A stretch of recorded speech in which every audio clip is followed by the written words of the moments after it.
Hello everyone, welcome back to my YouTube channel. Thank you Vivek for requesting this topic, perception.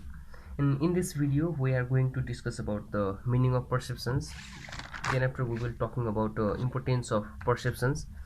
And यदि हामीसँग time बचेको छ भने video in सर्टै बनाउँछु. यदि time बचेको छ भने we will also talking about the perceptual errors and perception and individual decision making. So let's start. हामी पर्सेप्सनबाट सुरु गरौँ. पर्सेप्सन इन जेनरल भन्नुपर्दा पर्सेप्सन भनेको how you look into the particular matter. कुनै पनि विषयवस्तुमाथि हामी कसरी हेरिरहेको छौँ, हाम्रो दृष्टिकोण के बनेको छ, हाम्रो हेराइ, हाम्रो बुझाइ उक्त पर्टिकुलर म्याटरप्रति कस्तो छ भन्ने कुरा हो. पहिले हामी रिड आउट गरौँ, त्यसपछि बुझ्दै जाउँला. Perception is the process of receiving informations about and making a sense of the world around us. It involves deciding which informations to notice, how to categorize these informations, and how to interpret it within the framework of our existing knowledge, experience, and educations. हामी कुनै पनि विषयवस्तुमा हेर्दाखेरि, कुनै पनि म्याटरमा हेर्दाखेरि हामी के को बाटोबाट के को बेस केलाई बेस मानेर हामी त्यो विषयवस्तुमाथि बोल्ने निर्णय गर्ने गर्छौँ त नलेज, एक्सपिरियन्स र एजुकेसन्सको बेसमा. पर्सेप्सनलाई भन्नुपर्दा हामी पर्सेप्सन भनेको एउटा हामीले लगाउने चस्मा जस्तै हो. हामी कुनै पनि विषयवस्तुलाई उक्त चस्माबाट हेर्छौँ. यदि हामीले उक्त चस्मा कस्तो बनाएको छौँ, हामीले पर्सेप्सनलाई यहाँ मैले चस्माबाट एक्सप्लेन गर्न गइरहेको छु. मानौ हामीले के हेरिरहेका छौँ, आफ्नो सेन्स अर्गेनबाट हामी जेही हेरिरहेका हुन्छौँ त्यही रेकर्ड गरिरहेको हुन्छौँ. हामीले के हेरिरहेका हुन्छौँ, के सुनिरहेका हुन्छौँ, के महसुस गरिरहेका हुन्छौँ, हो यी सारा चिजबाट हामी एउटा पर्सेप्सन डिजाइन गर्छौँ र त्यो पर्सेप्सनलाई एउटा फ्रेमवर्क दिन्छौँ. आफ्नो नलेज, एक्सपिरियन्स र एजुकेसनको आधारमा त्यसले एउटा मिनिङ दिन्छौँ. हो त्यही मिनिङबाट हामी हरेक चिजलाई एक्सप्लेन गर्ने गर्छौँ. त्यसैले आई वाज से कि पर्सेप्सन भनेको how you look into the particular matter. हाम्रो के बुझाइरहेको छ त कुनै पनि सन्दर्भमाथि, त्यही हो perceptions. In a very simple understanding, perception is the point of view presented by individuals after sensing the environment around and how they understand the things and act. हो perception भनेको कुनै पनि इन्डिभिजुअलको एउटा पोइन्ट अफ भ्यू हो, जुन उसले देखेको हुन्छ, बुझेको हुन्छ, उसको बुझाइअनुसार उसले के महसुस गरेको हुन्छ, ऊ इन्भाइरोमेन्टबाट के सेन्स गरेको हुन्छ, हो त्यही उसको के हुन्छ त पर्सेप्सन हुन्छ. मानौ कुनै व्यक्ति, इक्जाम्पलको लागि मानौ यो 6 रहेको छ, कुनै व्यक्ति यतापट्टिबाट हेरिरहेको हुन्छ र अर्को व्यक्ति यताबाट हेरिरहेको हुन्छ भने तलबाट हेरिरहेको व्यक्तिले अभियसली यो 6 लाई 6 नै भन्छ, तर उतापट्टिबाट हेरिरहेको व्यक्तिले 6 लाई 9 भन्न सक्छ. दुवैजना ठिक हो, बोथ देम आर करेक्ट. यो दुईवटै आफ्नो वेबाट, आफ्नो तरिकाबाट, आफ्नो दृष्टिकोणबाट, आफ्नो बुझाइबाट उसले जे सेन्स गरेको हुन्छ, उसले जे आफ्नो दिमागमा मिनिङ बनाएको हुन्छ उक्त विषयवस्तुप्रति, दुवै आफ्नो ठाउँमा ठिक छ. त्यसैले पर्सेप्सन्स एक व्यक्तिभन्दा अर्को व्यक्ति फरक पनि हुनसक्छ. कुनै उदाहरणको लागि अहिले खै इक्जाम्पल म पछि भन्छु. The perception that is made by an individual may be different from the actual reality. हो अहिलेको सन्दर्भमा भन्नुपर्दा अहिले रिया चक्रवर्तीको जुन हाम्रो न्युजमा भनिरहेको छ कि एउटा मिडियाबाट हामीले हेर्नुपर्दा रिया चक्रवर्ती बिल्कुलै गलत छ अहिलेको हैन परिवेशमा. तर वास्तवमा यो त्यो पर्सेप्चुअल एरर हो कि त्यो हामीले त्यो टपिक हाम्रो यहाँ डिस्कस गर्दाखेरि अझै क्लियर हुन्छ. सिलेक्टिभ एरर, हालो इफेक्ट र स्टेरियोटाइपिङमा हाम्रो बुझाइ उक्त विषयवस्तुप्रति फरक छ, गल्ती छ कि वास्तवमा मिडियाले भनिरहेको कुरा ठिक छ भन्ने कुरा हाम्रो पर्सेप्सनमा डिपेन्ड पर्छ. हामीले उक्त विषयवस्तुप्रति हाम्रो कस्तो इमेज बनेको छ, कस्तो हाम्रो बुझाइ कस्तो रहेको छ. यदि हामीले मात्रै मिडियाबाट मात्रै सुनिरहेको छौँ भने त्यो रियालिटी गलत पनि हुनसक्छ. यहाँ रबिन्स एन्ड जजको 2013 मा दिएको डिफिनेसनबाट बुझ्ने कोसिस गरौँ. According to Robbins, perception is the process by which individuals organize and interpret their sensory impressions in order to give meaning to their environment. Perception भनेको त्यस्तो प्रोसेस हो जहाँ इन्भाइरोमेन्टबाट एउटा सेन्सरबाट इन्डिभिजुअलले महसुस गरेको हुन्छ, त्यसलाई अर्गनाइज गर्छ आफ्नो दिमागमा, मनमा, र त्यसलाई इन्टरप्रेट गर्छ र फरक फरक किसिमले त्यसलाई क्याटेगोराइज गर्छ र बुझ्ने कोसिस गर्छ र बुझिसकेर एउटा पर्टिकुलर म्याटरलाई एउटा इमेज दिन्छ आफ्नो दिमागमा र त्यही मिनिङ, त्यही इमेजलाई हामी के भन्छौँ त पर्सेप्सन भन्छौँ। Now let's talk about the importance of perceptions. पर्सेप्सनलाई यहाँ दुई भागमा डिभाइड गरेर मैले एक्सप्लेन गर्ने कोसिस गरेको छु। मैले यहाँ पढाउने र पढ्ने भनेको डाक्टर गङ्गाराम विश्वकर्माको अर्गनाइजेसनल बिहेभियरको फर्स्ट सेमेस्टर MBA फर्स्ट सेमेस्टरबाट पढिरहेको छु र पढाइरहेको छु। यहाँ बुकमा धेरै राम्रो लेखिएको थियो। इम्पोर्टेन्स दुईवटा तरिकाले यहाँ एक्सप्लेन गरेको थियो, इन जेनरल र अर्को वर्क प्लेसमा हामी कस्तो किसिमको इम्पोर्टेन्स, पर्सेप्सनको कस्तो किसिमको इम्पोर्टेन्स रहेको छ भन्ने कुरो पहिले हामी इन जेनरलबाट सुरु गरौँ। In general perceptions can result in the following importance. यदि तपाईँ यो मैले पढाएको कुरा पढिरहनु भएको छ भने कृपया इयरफोन लगाउनु होला, इयरफोन युज गर्नु होला। इयरफोनले तपाईँ प्रष्ट सुन्न सक्नुहुन्छ र मैले भनेको कुरा मैले जे भनिरहेको छु त्यही दृष्टिकोणबाट, त्यही आधारबाट बुझ्नुपर्ने हुन्छ, बुझ्दा राम्रो हुन्छ। सरी, एक नम्बरमा के भनेको छ, it helps person to interpretations of situations and help to express their view of reality. एउटा पर्सेप्सनले कुनै पनि व्यक्तिको एउटा सिचुएसनलाई इन्टरप्रिटेसन्स गर्न त्यसले मद्दत गर्छ। जस्तै कुनै पनि पर्टिकुलर म्याटर सही हो या गलत हो भन्ने कुरो हामीलाई हाम्रो पर्सेप्सनले डिसाइड गर्न हेल्प गर्छ र आफ्नो भ्यू पोइन्ट, आफ्नो भ्यू अफ रियालिटी यही पर्सेप्सनको माध्यमबाट हामी के भन्छौँ त एक्सप्रेस गर्ने गर्दछौँ। जस्तै आजभोलि मिडियाहरूले आफ्नो TRP बढाउन हाम्रो माइन्ड वासिङ गरिरहेको हुन्छ। हो त्यो वास्तवमा भनिरहेको, मिडियाले भनिरहेको कुरो अथवा कुनै पनि व्यक्तिले कुनै पनि टपिकमाथि भनिरहेको कुरो ठिक हो या गलत हो भन्ने कुरो हामीले आफ्नो पर्सेप्सनबाट ठिक वा बेठिक छुट्याउन सक्छौँ। त्यसैले यो एकदमै इम्पोर्टेन्ट छ पर्सेप्सन्सको बारेमा पढ्न, बुझ्न। यहाँ perception can be utilise to shape our individual behaviour. हाम्रो बिहेभियरलाई एउटा सेप र साइज दिनका लागि पनि पर्सेप्सन्स एकदमै जरुरी हुन्छ।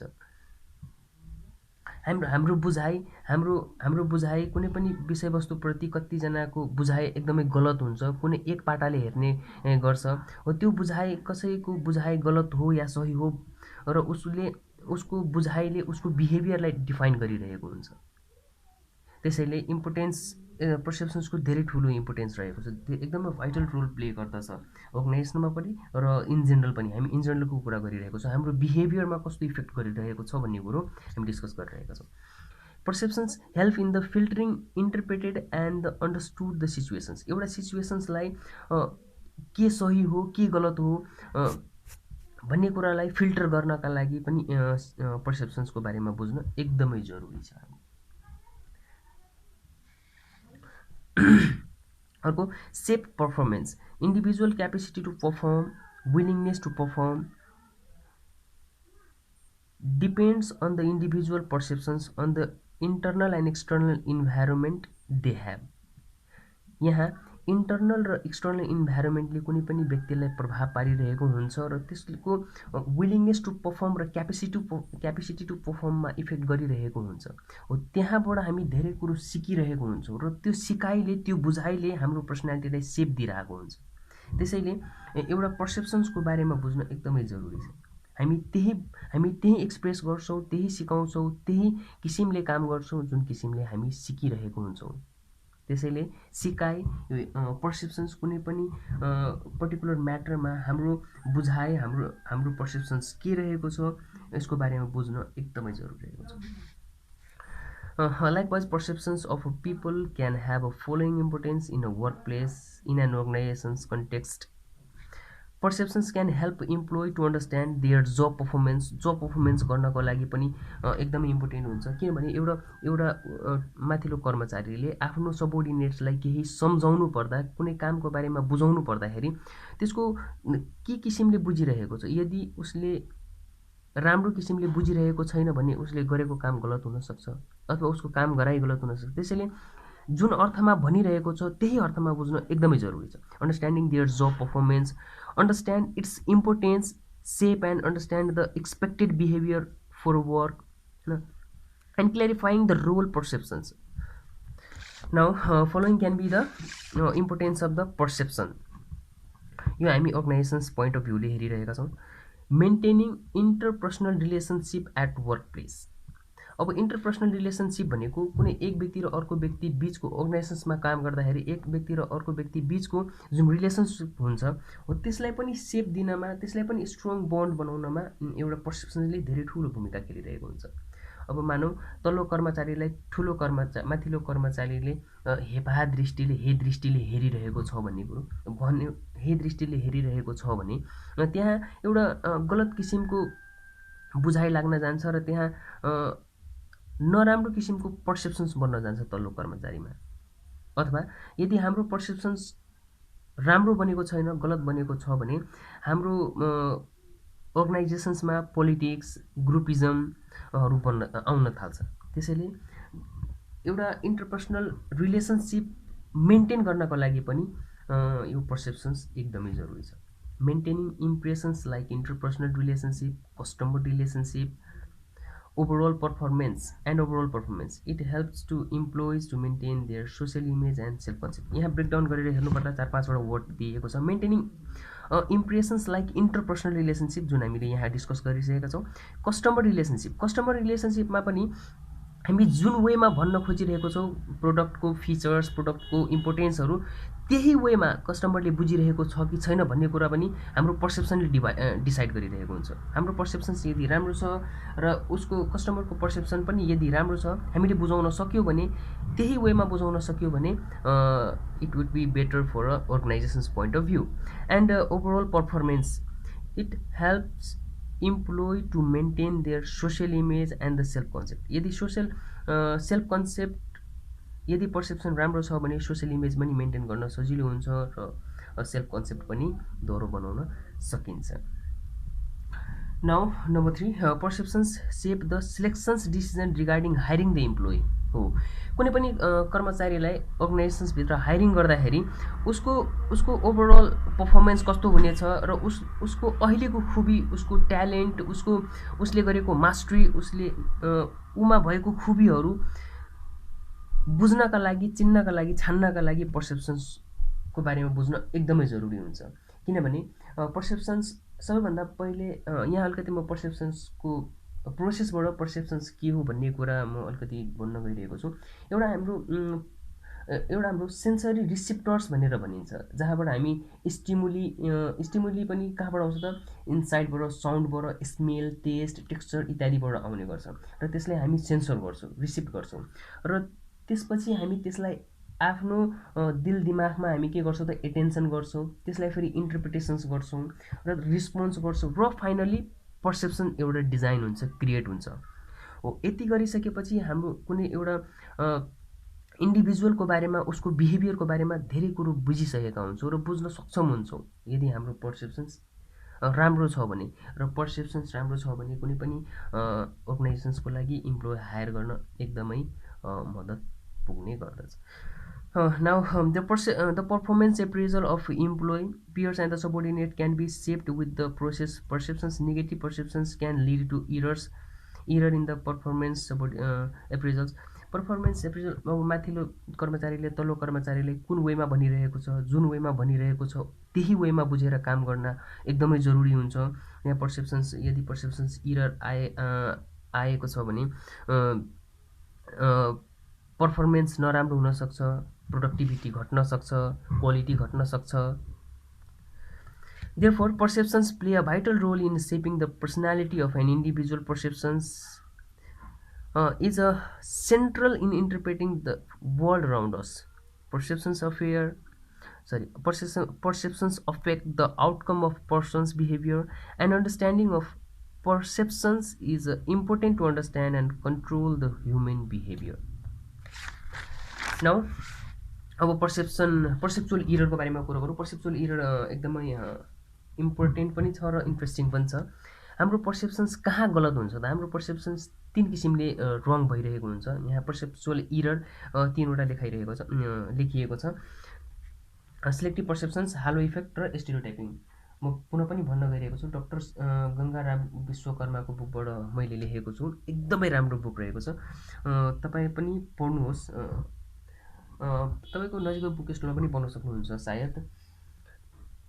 ल अब हामी कुरा गर्छौँ सिलेक्टिभ पर्सेप्सन्सको। सिलेक्टिभ पर्सेप्सन्स भनेको हामीले कुनै पनि विषयवस्तुप्रति, जुन पार्टिकुलर म्याटरप्रति हामी जुन इमेज बनाइरहेका हुन्छौँ, अथवा हाम्रो के बुझाइरहेको हुन्छ, हामीले के बुझिरहेको हुन्छौँ, के इमेज बनाएको छौँ भन्ने कुरा पनि गलत हुनसक्छ यदि हाम्रो हेराइ, हाम्रो एटिट्युड, हाम्रो एक्सपिरियन्स त्यो विषयवस्तुप्रतिको फरक छ भने।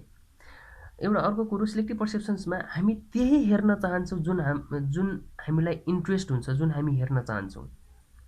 मानौँ